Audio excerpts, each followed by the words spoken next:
जय हिंद दोस्तों, स्वागत है आपका पॉलिटी की क्लास में। आई होप कि आप सब अच्छे होंगे, अपनी एग्जाम की तैयारी कर रहे होंगे। चलिए आज हम पढ़ेंगे संविधान सभा। संविधान सभा क्या होती है? वह संस्था थी जिसमें भारत का संविधान बनाया। यही संस्था द्वारा भारत का संविधान का गठन किया गया था। इसी को हम संविधान सभा कहते हैं। इस सभा में देश के नियम, देश के लिए क्या बनाए गए नियम, नागरिकों के लिए अधिकार और शासन व्यवस्था तैयार की गई थी। संविधान सभा में ही बताया गया था कि हमारे देश के लिए क्या क्या जरूरतें हैं, हम उसके लिए क्या क्या काम करेंगे। ये रहा आपका संविधान सभा। आगे है हम इसका गठन पढ़ते हैं कि गठन कब हुआ इसका। संविधान सभा का गठन 1946 में हुआ। कब हुआ? 1946 में। मिशन देखिए कौन सा है, कैबिनेट मिशन की योजना के आधार पर हमारे देश में 1946 में संविधान सभा का गठन किया गया। के आधार पर किया गया था। इसका मुख्य उद्देश्य था भारत के संविधान तैयार करना। इसका मुख्य उद्देश्य था संविधान सभा का कि हमारे अपने देश के लिए एक संविधान बन जाए, हम अपना संविधान खुद का तैयार कर लें, अंग्रेजों का शासन से हमें आजादी मिले, उनका कानून हमें फॉलो न करना पड़े। देखिए अब समझिए कैबिनेट मिशन क्या था।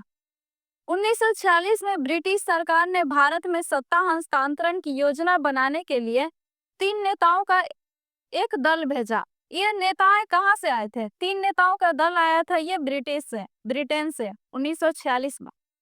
इसका मुख्य सुझाव था, इन लोगों ने आके सुझाव दिया भारतीयों को कि भारत में एक संघीय ढांचा हो, मतलब कि पूरी शक्तियां केंद्र के पास ना हो करके स्टेट को भी, प्रांत को भी शक्तियां दी जाए। प्रांतों के समूह को बांटा, एबीसीडी में बांट दिया। जो प्रांत था, जो एरिया था, उसको इन्होंने आकर के एरिया को डिसाइड कर दिया, नाम दे दिया ABCD ऐसे करके। एक संविधान सभा बनाई जाए जो भारतीय संविधान, भारत को संविधान तैयार करे। कह रहा है कि एक संविधान सभा का गठन करिए आप लोग, जो भारत के लिए क्या बना सके, संविधान तैयार कर सके। ये इसका गठन था।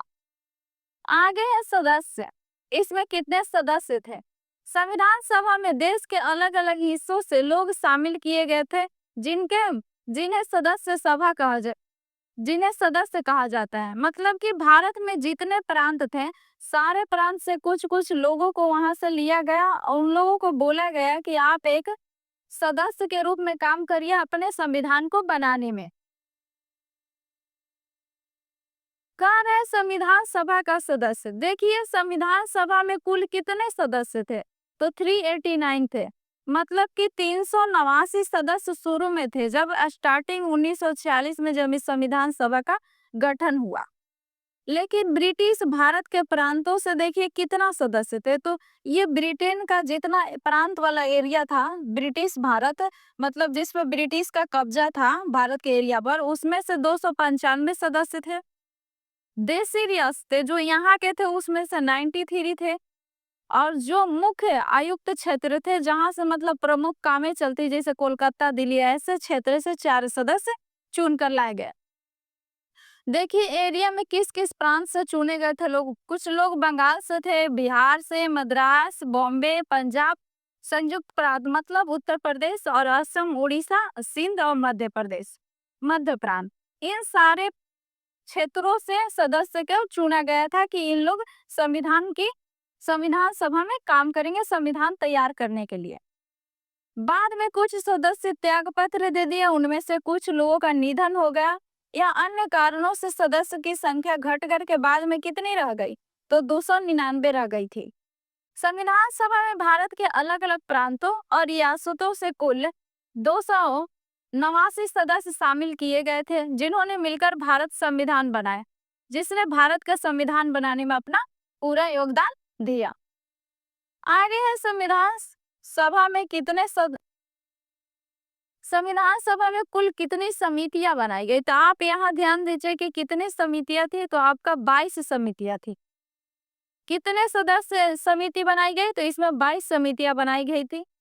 ये सबसे ज्यादा महत्वपूर्ण है कि सबसे इम्पोर्टेंट कितने समिति था? तो उसमें 8 बड़े समिति था और 8 घटा लीजिए एक, तो जितने बचेंगे उस क्या थे? छोटी समितियां थी। तो जितने छोटे समितियां थी तो इसमें से आ जाएगा 14 छोटी और 8 बड़ी समितियां थी। तो यहाँ देखिए बड़ी समितियों को रखा गया है, बड़ी समितियों को। तो इसमें प्रारूप समिति सबसे प्रमुख था, जिसने संविधान के लिए पूरा ढांचा तैयार किया कि क्या क्या चीजों को हमें रखना है अपने भारतीय संविधान के अंतर्गत। इसका देखिए अध्यक्ष थे भीमराव अम्बेडकर। ये पूछा जाता है कि प्रारूप समिति का सदस्य कौन था, तो ये आपके हो जाएंगे भीमराव अम्बेडकर। संविधान का मसौदा तैयार किया, मतलब पूरा ढांचा तैयार किया संविधान का, रूपरेखा कि किस तरह से हमारा संविधान होना चाहिए, क्या क्या इनमें शामिल होना चाहिए हमारे देश के नागरिकों के लिए। अब सेकंड था संघ शक्ति समिति। इसका देखिए प्रमुख थे, अध्यक्ष थे इसका जवाहरलाल नेहरू। केंद्र सरकार की शक्तियों को तय करना कि केंद्र सेंटर के पास कौन कौन सी शक्तियां होनी चाहिए। अब था संघ संविधान समिति, तो इसका भी अध्यक्ष थे नेहरू जी। संघीय शासन व्यवस्था पर कार्य किया, इन्होंने संघीय शासन व्यवस्था पर काम किया कि प्रांतों को भी शक्तियां दी जाए, केंद्र को भी दी जाए, किस तरह से शक्तियों का बंटवारा किया जाए। अब मौलिक अधिकार समिति, इसका पटेल थे। मौलिक अधिकार समिति का अध्यक्ष देखेंगे तो आपका सरदार पटेल थे। ये नागरिकों के अधिकारों से जुड़े सुझाव दिए कि हमारे नागरिकों के लिए क्या क्या अधिकार होने चाहिए हमारे संविधान में लिखित रूप में। प्रांतीय संविधान समिति, ये इसका अध्यक्ष थे, इसका भी अध्यक्ष थे सरदार वल्लभ भाई पटेल। मतलब प्रांतों को मिलाने की जिम्मेवारी भी इन्हीं के पास थी कि प्रांत जो अपने भारत में नहीं मिल रहा है, पाकिस्तान जाने की डिमांड कर रहा है, अलग देश बनाने का डिमांड कर रहा है, सबका जिम्मेवारी सरदार पटेल के पास ही थी। राज्यों की शासन व्यवस्था तय करना कि कौन सा राज्य, कौन सा एरिया, किस सेक्टर में, किस क्षेत्र में रहेगा। ध्वज समिति था, इसका थे जेबी कृपलानी अध्यक्ष थे। राष्ट्रीय ध्वज से संबंधित का हमारे झंडा किस तरह होंगे, क्या क्या इनमें शामिल होगी। नियम समिति का अध्यक्ष देखिए थे आपका राजेंद्र प्रसाद थे। संविधान सभा की कार्य प्रणाली और नियम तय करना इनका काम था। अब कार्य संचालन समिति था, इसका अध्यक्ष आपको डॉक्टर राजेंद्र प्रसाद ही थे। सभा के कार्य संचालन और कार्यक्रम को तय करना। प्रारूप समिति का अध्यक्ष आपको पता है कि बाबा साहब भीमराव अम्बेडकर थे। नेक्स्ट अब आप आगे देख लीजिए। अब आगे है आपके पास कि डॉक्टर भीमराव अम्बेडकर की भूमिका क्या थी हमारे प्रारूप समिति में या संविधान को बनाने में। कह रहे डॉक्टर भीमराव अम्बेडकर संविधान सभा की प्रारूप समिति के अध्यक्ष थे, सबको पता है इसके बारे में। कह रहे उन्होंने भारत के संविधान का मसौदा तैयार किया। उन्होंने भारत के संविधान का मसौदा तैयार किया, मतलब रूपरेखा सजाया कि किस तरह से हमारा संविधान होना चाहिए, क्या क्या चीजें शामिल होनी चाहिए। करने में सबसे महत्वपूर्ण भूमिका निभाई थी। इन लोगों के साथ बहुत सारे लोग लगे हुए थे, लेकिन ये अध्यक्ष थे तो इनका नाम ही आएगा। कह रहा है कि नागरिकों के अधिकार पर जोर दिया इन्होंने कि हमारे देश के नागरिकों के पास क्या क्या अधिकार होना चाहिए। जो हमारे देश में इतनी जातीय धर्म के नाम पर भेदभाव जो होता है, किस तरह से उनको अधिकार की बात की जाए, संविधान में समानता और न्याय की बात की जाए, उनके साथ समान भेदभाव हो, अन्याय उनके साथ कोई तरह का न हो, संविधान को मजबूत और लोकतांत्रिक बनाया जाए, इस पे इन्होंने काम किया। डॉक्टर अंबेडकर को भारतीय संविधान का मुख्य निर्माता माना जाता है क्योंकि इन्होंने नागरिकों पर बहुत ज्यादा विशेष ध्यान दिया कि हमारे देश के नागरिकों की भलाई किस तरह से हो सकती है। आगे है आप देख लीजिए, कुछ क्वेश्चन है कि संविधान सभा से एमसीक्यू कर लीजिए। भारत का संविधान किस संस्था ने बनाया था, तो कौन सा संस्था हमारा था, तो हमारा संविधान सभा था जिसने भारत के संविधान को बनाया।